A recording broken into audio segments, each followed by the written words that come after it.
मैं इस वक्त झेलम के एक ऐसे इलाके में मौजूद हूँ, हसनाबाद में, जो शहर से 1 किलोमीटर के डिस्टेंस पे मौजूद है।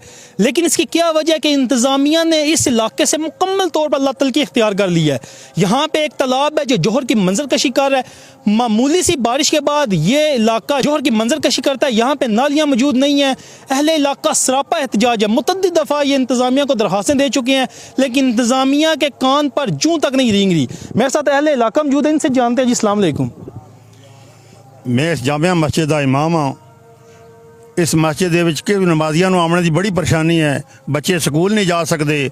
ਸਾਡਾ ਜਨਾਜ਼ਾ ਹੋ ਜਾਏ ਤੇ ਇੱਥੇ ਮਈਅਤ ਨਹੀਂ ਕੱਢੀ ਜਾ ਸਕਦੀ। ਅਗਰ ਸ਼ਾਦੀ ਹੋਵੇ ਤੇ ਸਾਨੂੰ ਕੋਈ ਬਰਾਤ ਇੱਥੇ ਨਹੀਂ ਪਹੁੰਚ ਸਕਦੀ। ਅਸੀਂ ਰੇਲਵੇ ਲਾਈਨ ਤੋਂ ਪਾਰ ਆਪਣੀਆਂ ਬਾਡੀਆਂ ਡੈਡ ਬਾਡੀ ਖੜਨੇ ਆ। ਅਸੀਂ ਸ਼ਾਦੀਆਂ ਪਾਰ ਕਰਨੇ ਆ ਜਾ ਕੇ। ਲੈ ਕੇ ਸਾਡੇ ਤੇ ਮਿਹਰਬਾਨੀ ਕੀਤੀ ਜਾਏ। हुकूमत का साड़ी अपील है कि साढ़ा इस गंदगी को ख़त्म किया जाए। किसको आपने दरख्वास्त दी है? हमने